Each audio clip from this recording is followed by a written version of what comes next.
Hello বন্ধুরা, আমি দীপঙ্কর আবার একটা নতুন ভিডিও নিয়ে চলে এলাম। তো এই বছর মানে 2024-এর এপ্রিল মাসে মধ্যপ্রদেশের পেঞ্চ ন্যাশনাল পার্কের মধ্যে অবস্থিত একটা লাক্সারি রিসর্ট দ্য রিসর্ট লা সিলভা থেকে তাদের আমন্ত্রণ পেয়ে কিছুদিন সেই রিসর্টে থেকে পেঞ্চ ন্যাশনাল পার্কে সাফারি করে এসেছিলাম।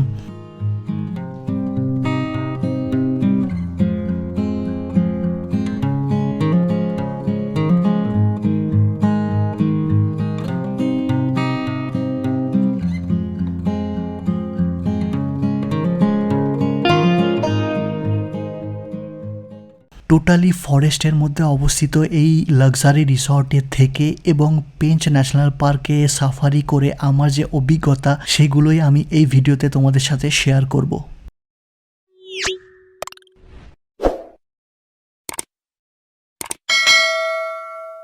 একজন প্রফেশনাল ওয়াইল্ড লাইফ ফটোগ্রাফার হওয়ার দরুন ভারতবর্ষের বিভিন্ন প্রান্তের ন্যাশনাল পার্ক, টাইগার রিজার্ভ বা বার্ড স্যাংচুরির আশেপাশে বিভিন্ন হোটেল রিসর্ট থেকে অনেক সময় এরকম আমন্ত্রণ এসে থাকে। আর ঠিক এইরকমই পেঞ্চ ন্যাশনাল পার্কের দ্য রিসর্ট লা সিলভা থেকে আমার কাছে যখন আমন্ত্রণটা আসে এবং তারপর আমি যখন তাদের ওয়েবসাইট এবং ইনস্টাগ্রাম পেজ দেখি তো টোটালি অন্যরকম মনে হয়েছিল এবং তারপর আমি কিছু না ভেবেই আমি তাদের যাব জানিয়েছিলাম। আর আমার সাথে এই সফরে ছিল আমার বাবা, আমার মিসেস আর আমার সাথে ছিল রামপ্রসাদ, যার সাথে আমি তোমাদের বাঁকুড়া ভ্লগে আলাপ করিয়ে দিয়েছিলাম। যদি তোমরা আমার বাঁকুড়া ভ্লগসগুলো দেখে না থাকো তো সেই ভ্লগসগুলো দেখার জন্য আমি অনুরোধ করব। দ্য রিসর্ট লা সিলভা পেঞ্চ ন্যাশনাল পার্কের বাফার জোনের মধ্যে অবস্থিত একটা লাক্সারি রিসর্ট, যেটা নাগপুর থেকে অলমোস্ট 87 কিলোমিটার দূরে অবস্থিত। আর পেঞ্চ ন্যাশনাল পার্কের বাফার জোনে অবস্থিত হওয়ার কারণে এখানে যেমন তোমরা পেয়ে যাবে একটা ফরেস্টের মধ্যে বন্য পরিবেশে থাকার থ্রিলিং, তার সাথে সাথে তোমরা পেয়ে যাবে সমস্ত রকমের লাক্সারি অ্যাকোমোডেশন, যেটা আমি এই ভিডিওর পরবর্তী পর্যায়ে আলোচনা করব। তো নাগপুর রেলওয়ে স্টেশনে নামার পরে রিসর্ট থেকে আমাদের পিক আপ করার জন্য গাড়ির ব্যবস্থা করা হয়েছিল এবং আমরা সেই গাড়ি করেই লা সিলভার উদ্দেশ্যে রওনা হয়েছিলাম।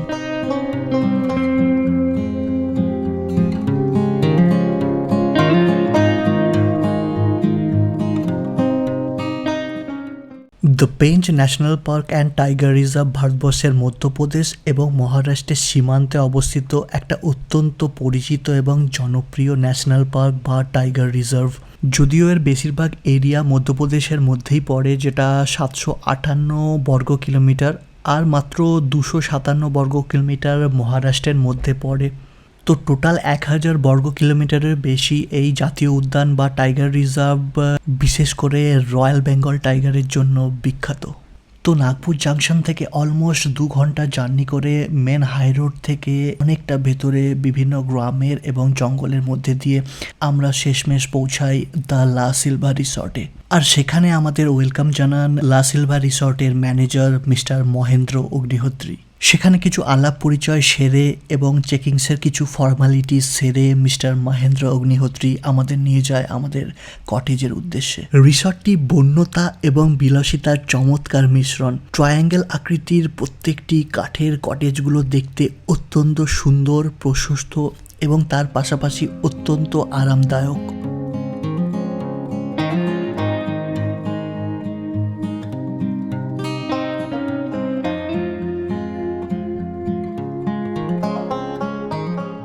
আর সবথেকে ইন্টারেস্টিং পার্ট যেটা, এই প্রত্যেকটা কটেজ বিভিন্ন প্রকার হরিণের নামানুসারে নামকরণ করা হয়েছে আর প্রত্যেকটা কটেজ সব রকম আধুনিক সুবিধা দ্বারা সজ্জিত। রিসর্টের মধ্যে যে রেস্টুরেন্টটি রয়েছে তার নাম বারাসিংহা, যা একটি সুন্দরভাবে সাজানো ডাইনিং স্পেস। আর এখানেই একটা মনোমুগ্ধকর মহুয়া গাছ রেস্টুরেন্টটার সৌন্দর্য আরও বাড়িয়ে দিয়েছে। এখানে পরিবেশিত প্রত্যেকটা খাবারই ছিল অত্যন্ত সুস্বাদু, স্বাস্থ্যকর, আর এখানে ভেজ আর ননভেজ উভয়েরই অপশান ছিল। রিসর্টটিতে আছে একটা অত্যন্ত সুন্দর বিলাসবহুল সুইমিং পুল, যার আশেপাশে বনাঞ্চলের দৃশ্য অত্যন্ত মনোমুগ্ধকর।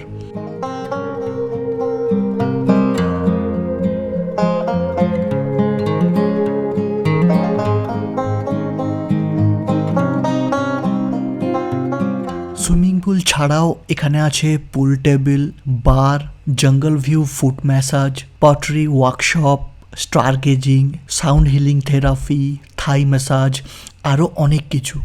বার্ড ওয়াচার বা পাখি পর্যবেক্ষণকারীদের জন্য এটি একটি স্বর্গরাজ্য, কারণ আমি জাস্ট আমার কটেজের বাইরেই দেখেছি ইন্ডিয়ান গ্রে হর্নবিল, অনেক অনেক প্লাম হেডেড প্যারাকিট, জঙ্গল আউলেট, সাভানা নাইটজার, ইন্ডিয়ান রোলার, আরও অনেক পাখি। বছরের এই সময় গাছের পাতা ঝরে যাওয়ার কারণে জঙ্গল অনেকটাই রুক্ষ বা ফাঁকা ফাঁকা লাগে।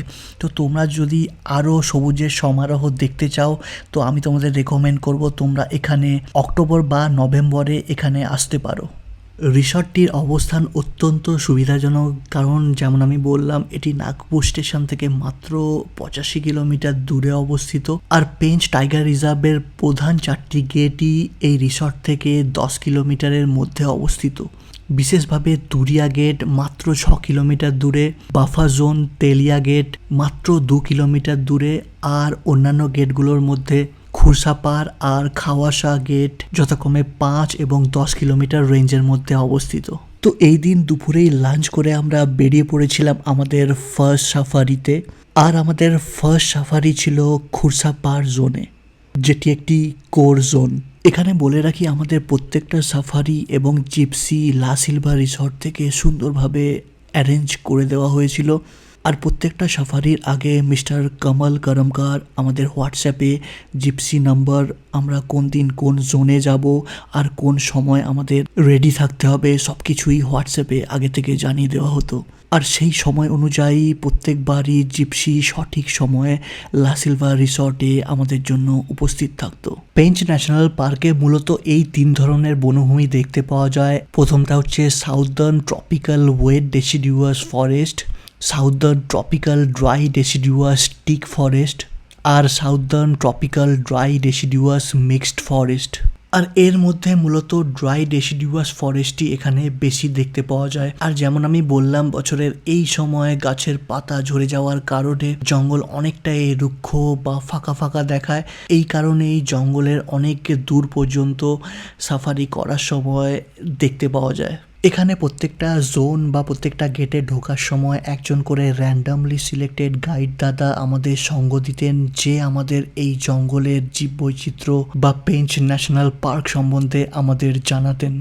इस जोन में कितना टाइगर अभी टेरिटरी है इसका? अभी 33 टाइगर तो है। 33? हाँ, पूरे जोन में। और सिर्फ अपन 20% जो एरिया कवर करते हैं इसमें 5-6 टाइगर। अच्छा, इसमें 5-6 टाइगर। 20%। अच्छा, वो डैम है? डैम है। फिर डैम जो बना हुआ है एमपी गवर्नमेंट और महाराष्ट्र गवर्नमेंट कंबाइन बना हुआ है। अच्छा। डैम आता है महाराष्ट्र के अंडर में, और उस साइड में जो पानी रोका गया है हाँ। वो आता है एमपी के अंडर में। तो उनका जो पानी है वो महाराष्ट्र में पीने के लिए यूज किया जाता है, और यहाँ पे जो हाइड्रो पावर इलेक्ट्रिक जो बनाई जाती है उसका वो यूज होती है एमपी में। अच्छा। बिजली उनको पानी अपने को।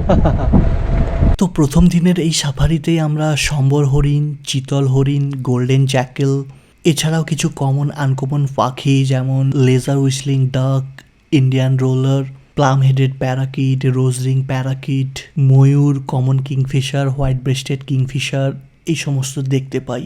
ম্যামেলসের মধ্যে এখানে আমি সবথেকে বেশি যেটা দেখতে পাই সেটা হচ্ছে চিতল হরিণ আর ইন্ডিয়ান লাঙ্গুর।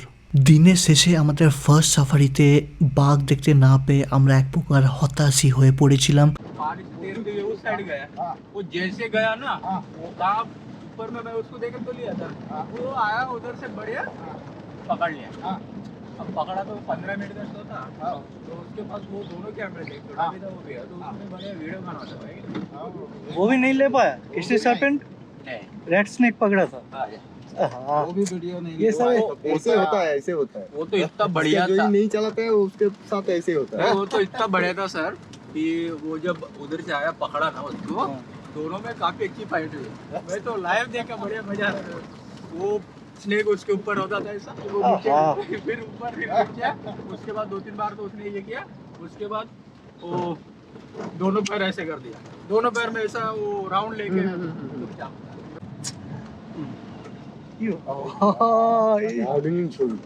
पैर में पूरा हैं? लपेट के कोने तुली से इसका एक वीडियो बहुत सामने था। हाँ यार, ये क्लोज, ये लाइव फाइट मैं तो मेरे मोबाइल में ले लिया था ऐसे ऐसे आज नहीं ऐसे आज नहीं होगा हाँ?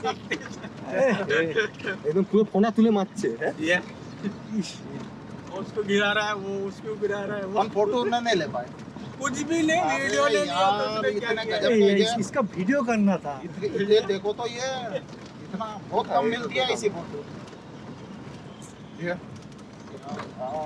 गजब की फोटो आती है वो भाग रहा है फिर से पकड़ रहा है sambar deer is unique and albino हाँ ये एल्विन আর ঠিক সেই সময়ই আমাদের গাইড দাদার কাছে ফোন কল আসে কোনো একটা জায়গায় টাইগার সাইটিং হয়েছে। কিন্তু আমরা যে জায়গায় ছিলাম সেখান থেকে যেখানে টাইগার সাইটিং হয়েছে সেখানকার ডিস্টেন্স অনেকটাই হওয়ার কারণে আর সন্ধে হয়ে যাওয়ার জন্য আর সাফারি টাইম শেষ হয়ে যাওয়ার কারণে আমাদের জিপসির স্পিড অলমোস্ট 10 টাইমস বেড়ে গিয়েছিল। মূলত এরকম মুহূর্তে জঙ্গলের আঁকাবাঁকা রাস্তা দিয়ে এরকম গতিতে জিপসি চালানোর জন্য প্রচণ্ড বেশি চালকের দক্ষতা প্রয়োজন এবং আমি বেঞ্চে যতগুলো সাফারি করেছি প্রত্যেক ক্ষেত্রেই দেখেছি এখানে চালকের দক্ষতা অত্যন্ত প্রশংসনীয়।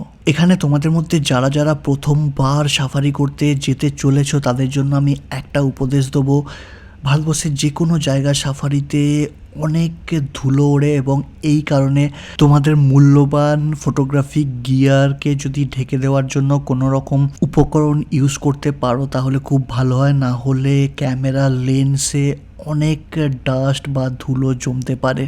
আমরা যেখানে ছিলাম সেখান থেকে আমাদের গন্তব্যে পৌঁছাতে মানে যেখানে টাইগার সাইটিং হয়েছে সেখানে পৌঁছাতে অলমোস্ট 45 মিনিট লেগে যায় এবং এই সময় একদমই সূর্য অস্ত যাওয়ার সময় হয়ে আসার কারণে লাইট একদমই থাকে না। কিন্তু শেষমেশ আমরা সেই গন্তব্যে পৌঁছে ঠিক সন্ধে হওয়ার আগের মুহূর্তে আমরা দেখতে পাই আমাদের ফার্স্ট সাফারির ফার্স্ট टाइगर, एक्चुअली टाइगर नॉय टाइग्रेस बारस। अंदर तो लाइट तो सब पूरा जगह सेम है अभी এটাই যদি আগে আসতাম না আর 15 মিনিট আগে। তো এই বাঘিনী বারাস এই খুরসাপাড় জোনের সবথেকে ফেমাস টাইগ্রেস আর মূলত যেসব পর্যটকরা এই জোনে বাঘ দেখতে আসেন বাঘিনী বারাস কখনোই তাদের নিরাশ করেন না, মানে হামেশাই এই বারাসের দেখা খুরসাপাড় জোনে পাওয়া যায়। কিন্তু দুঃখের বিষয় আলো না থাকার কারণে আমরা খুব একটা ভালো ফটোগ্রাফস পাই না। আমি কিছু ভিডিও রেকর্ডিং করি সেগুলো তোমরা দেখতে পাচ্ছ। পরের দিন আমরা আবার খুবই আর্লি মর্নিংয়ে বের হই সাফারিতে। এই দিন আমাদের ডেস্টিনেশন ছিল পেঞ্চের আরেকটি ফেমাস জোন যেটি হলো টুরিয়া গেট। এই দিন আমাদের সাথে আরও একজন নতুন গাইড দাদা যোগদান করেন। নিজের পরিচয় জানিয়ে তিনি আমাদের পেঞ্চ ন্যাশনাল পার্ক সম্বন্ধে বা এখানে পাওয়া জীবজগৎ সম্বন্ধে আমাদের বলতে থাকেন। एक्चुअल में पेंच इसका नाम एक रिवर के ऊपर से नामकरण हुआ है जो आगे से बहता है, सतपुड़ा के दक्षिण छोर से निकल के आई और दक्षिण तरफ ही बहती है। तो उस पे महाराष्ट्र पे बांध बनाया हुआ है। अच्छा उसका back quarter area MP Maharashtra दोनों पे आता है। अराउंड 74 स्क्वायर किलोमीटर का आता है बैक क्वार्टर एरिया, जिसमें 54 स्क्वायर किलोमीटर एमपी पे आता है और 20 स्क्वायर किलोमीटर महाराष्ट्र। वहीं से महाराष्ट्र को सिंचाई के लिए पानी मिलता है और एमपी को बिजली मिलता है। तो ऐसा है पेंच का टोटल एरिया है 1179 स्क्वायर किलोमीटर का, जिस पे 2 जोन है, कोर जोन और बफर जोन। हमने जहाँ इंटर किया है ये कोर जोन है 411 स्क्वायर किलोमीटर का। इसका बस 20% एरिया टूरिज्म के लिए अलाउड है, हम बस 20% एरिया पे घूम सकते हैं। हाँ 80 के प्लस टाइगर है, लेकिन हम लोग जहाँ घूमेंगे वहाँ 10-12 टाइगरों का टेरिटरी आएंगे। इस तरफ पे न्यू बागिन फीमेल का टेरिटरी मिलता है जो थोड़ी साई फीमेल है, डरती है गाड़ियों से, लेकिन दिखते रहती है, देखते हैं। पेड़ों के 189 स्पीसीज है, जिसमें 60% सागवान के ट्रीज है, बाकी अदर ट्री। सबसे ज़्यादा पेंच में स्पॉटेड डियर का काउंट है, 50,000 प्लस काउंट है। तो सफारी के दौरान सबसे ज़्यादा स्पॉटेड डियर और लंगूर देखने मिले। लंगूर का काउंट 40,000 के प्लस है। रैप्टर्स क्या क्या मिलता है?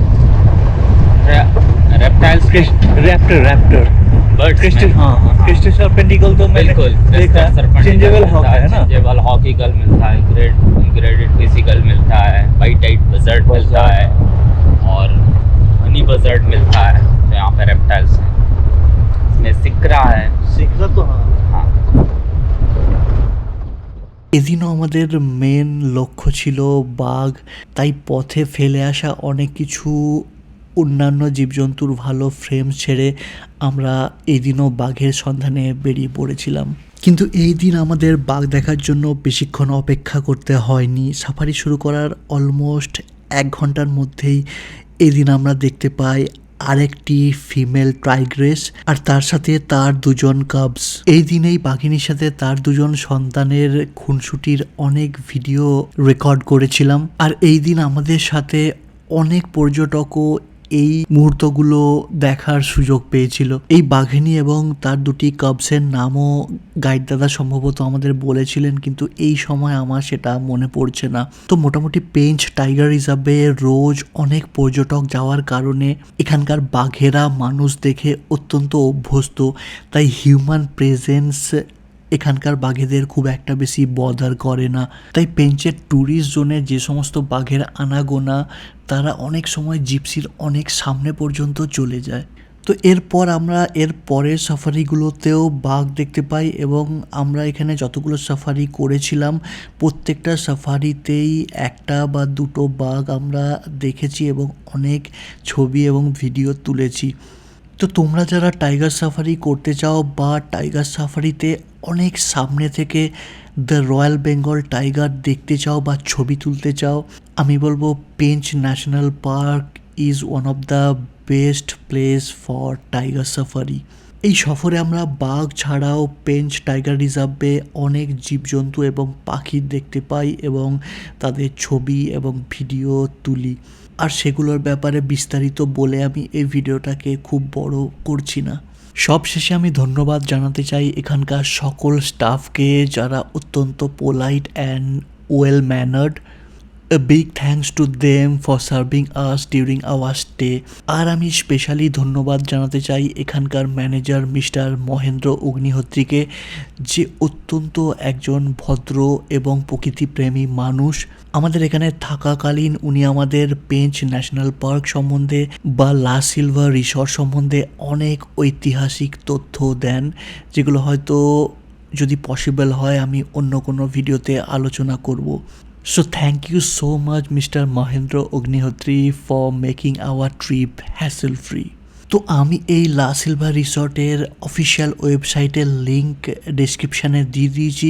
তোমাদের যাদের এই রিসর্টটা ভালো লেগেছে বা এখানে আসতে চাও ডিরেক্টলি ওই লিঙ্কে গিয়ে এখানে কন্ট্যাক্ট করে আসতে পারো। তোমরা ফোন করে আমার নামও বলতে পারো, হয়তো কিছু ডিসকাউন্টস পাওয়া যেতে পারে।